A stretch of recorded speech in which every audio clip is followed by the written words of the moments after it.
Hi, it's Lauren Hribar, and we are on chapter 3 from the leadership book.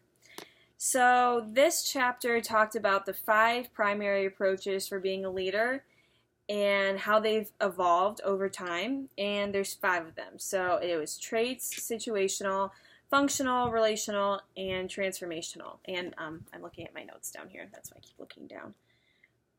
So, we'll just talk about all of them. Okay.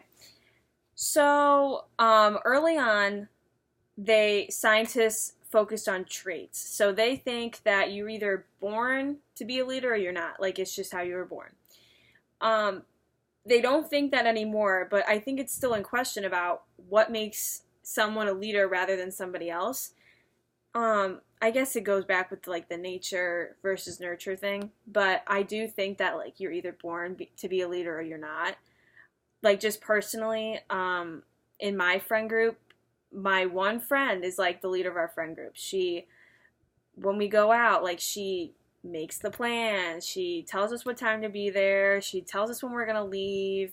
She's the one that orders the Ubers. Like, like she just likes to take charge, and she's organized that way. And I just, like, by knowing her, I think every aspect of her life is very organized like that, and I think that's just how she was born. Like, she's born with those traits to be a leader and organized like that. So I do think that is still true.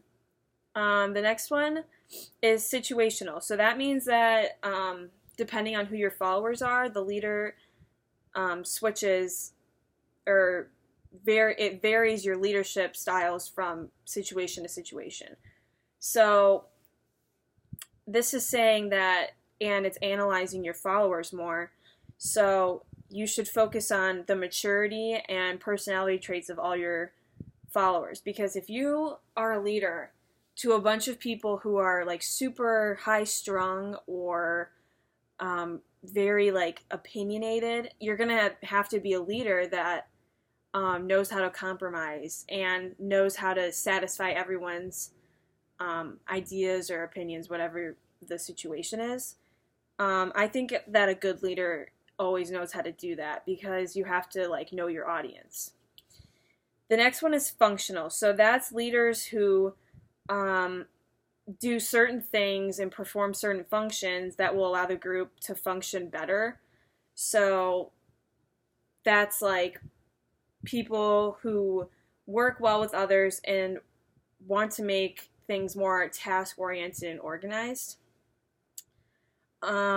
Relational. So that's like, it's not about the personality traits of the leader and the followers. It's like the relationship between the two.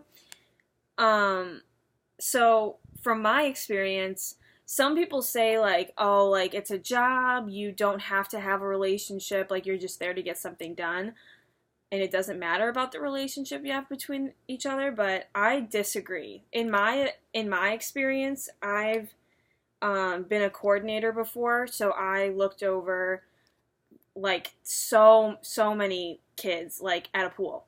I was like the coordinator for the pool, so I looked over at like the lifeguards, the swim lessons, and all those employees in between. It's like, like 70 kids a summer.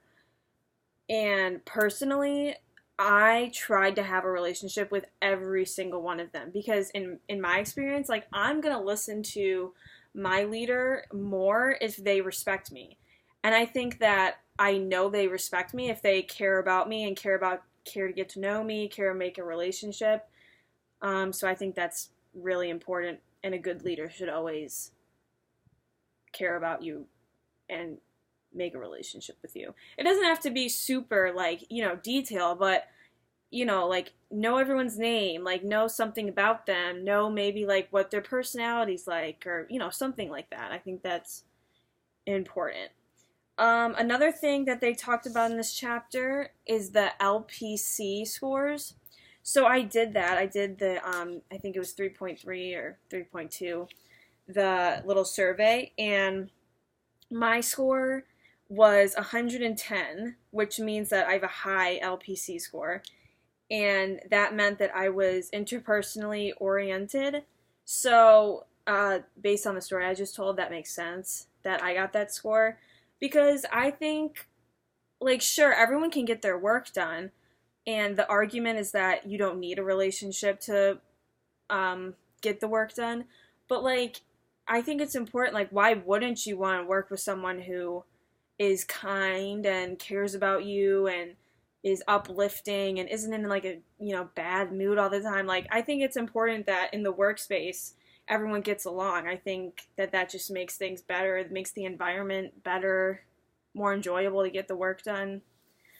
So yeah, I think that was I touched on everything from that chapter.